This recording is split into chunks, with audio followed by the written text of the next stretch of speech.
ద్వారా అప్పుడు నేను అనుకుంటాను ఖచ్చితంగా దర్యాప్తు సంస్థలు పొరపాటు చేశారని నా వ్యక్తిగతమైన అభిప్రాయం. ఎందుకంటే తర్వాత చూసాం కేవలం ఫిల్మ్ సెక్టర్ ఒకటే కాదు, అనేకమైన సెక్టర్స్ ఉన్నారు. Wherever there is money, big బడా నేతలు ఉన్నారు, ఇండస్ట్రియలిస్ట్ ఉన్నారు, ఇన్వెస్టర్స్ ఉన్నారు, హై లైఫ్కు అలవాటు పడిన వాళ్ళు ఉన్నారు. సో కేవలం ఫిల్మ్ సెక్టార్ని బూచిగా చూపించటం ద్వారా నేను కొన్ని పొరపాట్లు చేశారనిపించింది. అప్పుడు ఉద్దేశం ఏంటంటే బహుశా ఈ ఫిలిం స్టార్స్ని ఎంక్వైరీ చేస్తే ఇతర సెక్టర్స్ దారిలో వస్తారని, ఇతరులు అందరు దారిలో వస్తారని అనుకున్నాం. కానీ దురదృష్టకర విషయం ఏంటంటే ఆ దర్యాప్తుని సరైన రీతిలో తీసుకోపోకపోవటం, కొనసాగించకపోవటం. ఇనిషియల్లో బాగా చిత్తశుద్ధితో పనిచేసాం అందరూ, కానీ పొలిటికల్ ప్రెషర్, పొలిటికల్ చిత్తశుద్ధి లేనిదే ఏ దర్యాప్తు కూడా ముందు సాగదు. ఎందుకండి అంత హడిల్స్ ఎందుకు వచ్చినాయి? అంత గవర్నమెంట్ సిస్టమ్ అలాంటిది కదండి. ఇప్పుడు కేసీఆర్ కావచ్చు, కేటీఆర్ కావచ్చు, చాలా వరకు పెద్ద ప్రకటనలు చేశారు ఆ రోజున, ఎవరిని విడిచిపెట్టేది లేదని. సరే, రాజకీయ నాయకులు ప్రకటనలకే పరిమితం అవుతారు తప్ప వాళ్ళ చిత్తశుద్ధి ఉందా? వాళ్ళు ఈ అప్పుడు ఫిలిం స్టార్ ఉదంతం వెలుగులో వచ్చినప్పుడు ఇంకా మూలాల్లో వెళ్ళటానికి మేము ప్రయత్నిస్తుంటే కొన్ని నిజమైన విషయాలు బయటకు వచ్చాయి. అది బహుశా పొలిటికల్ అథారిటీస్కు నచ్చలేదేమో. ఇక్కడే దీన్ని ఆపపోతే ఇది ఏ రకంగా వ్యాపించబోతుంది, మొత్తం సమాజానికి అరికట్టు వ్యాపించే అవకాశం ఉంది. మీరు ఎక్కడ సార్ ఒకవైపు సూపర్ స్టార్స్ లాగా వెలుగుతున్న స్టార్స్ దగ్గర నుంచి, రకుల్ ప్రీత్ సింగ్ నుంచి, నమ్రతా శిరోడ్కర్ దగ్గర నుంచి అనేక మందిని అసలు నిజంగా దేశవ్యాప్తంగా ఒక దేశం మొత్తం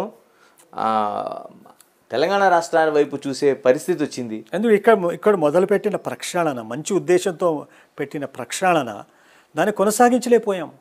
రాజకీయ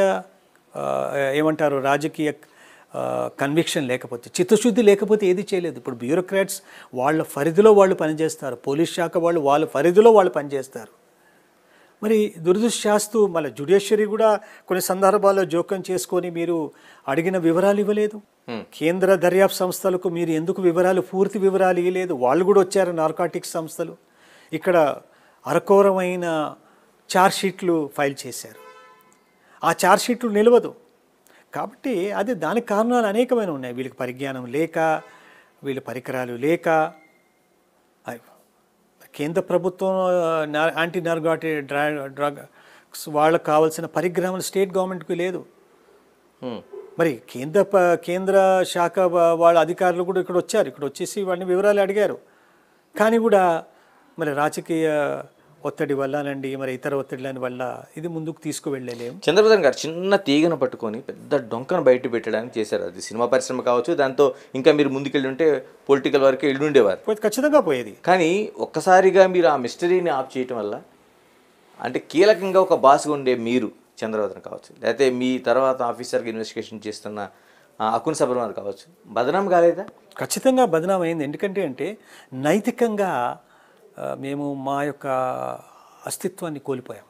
నిరాముఖంగా నేను చెప్తున్నాను, ఈ వాస్తవాలు తెలియాలి. ఎందుకంటే శాఖకున్న చిత్తశుద్ధితో పనిచేసే అధికారులు ఉన్నారు. కానీ కొన్ని సందర్భాల్లో మేము we work in the system కాబట్టి we have our own limitations. మాకున్న పరిమితుల్లోనే పనిచేస్తాం. కొన్ని సందర్భాల్లో అధికారులని, వాళ్ళకి ఇష్టం లేని అధికారులని బదిలీ చేశారు. బదిలీ చేసేసి వాళ్ళ ఇష్టమైన అధికారులను అక్కడ పెడతారు. తర్వాత ఆ కేసు యొక్క దర్యాప్తుని నీరుగార్చే విధంగా చేస్తారు. ఇందులో సిస్టంలో ఉన్న లొసుగులు ఇవి. ఈ రకంగా సిస్టమ్ని వాళ్ళు వాడుకుంటున్నారు. ఎందుకు వాడుకుంటున్నారు? కమేపీ ఏమైంది? కొల్లగొట్టాం మనం. ఇవాళ దాని యొక్క ప్రభావం ఎంతవరకు పోయింది? పిల్లల యొక్క భవిష్యత్తు, ఉజ్వలమైన భవిష్యత్తుని తాకట్టు పెట్టాం. ఇవాళ ఏం చేసినా తీసుకుంటే వాళ్ళనే ఏమీ చేయలేదు, మాకేమి చేస్తారు?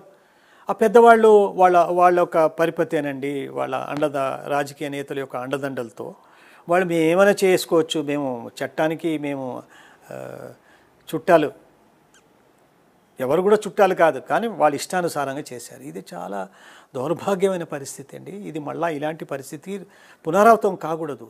ఏ దర్యాప్తు చేసినా దాన్ని దృఢంగా పూర్తి స్వేచ్ఛ ఇవ్వాలి అధికారులకి. స్వేచ్ఛ ఇవ్వరు.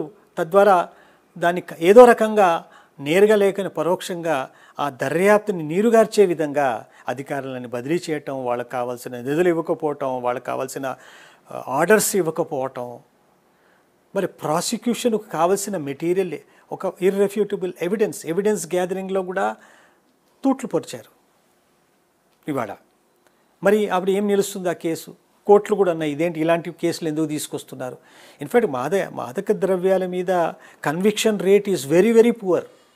ఓకే, చాలా పువర్. ఎందుకు పువర్ మనం అర్థం చేసుకోవచ్చు. సో మనస్తత్వాలు మారాలి, మన ఆలోచనలు మారాలి. మాదక ద్రవ్యాలు కదా తీవ్రమైన తీసుకోవటం అది ఒక తీవ్రమైన నేరమనిగా పరిగణించి దీని మన మన మన దేశ యొక్క భవిష్యత్ కూడా అందులో ముడిపడి ఉంది. ఆ రోజున మీరు అంటే కీలకంగా ఒక ఎక్సైజ్కి బాస్గా ఉన్న మీరు, ముఖ్యమంత్రిగా ఉన్న కేసీఆర్ కావచ్చు, లేకపోతే సెకండ్ పొజిషన్లో ఉన్న కేటీఆర్ కావచ్చు, వీళ్ళ దృష్టికి తీసుకెళ్ళలేదండి? అంటే ఎందుకు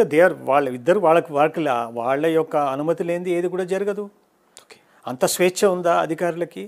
పోలీస్ శాఖకు అంత స్వేచ్ఛ ఉందా? ఎక్సైజ్ శాఖకు అంత స్వేచ్ఛ ఉందా?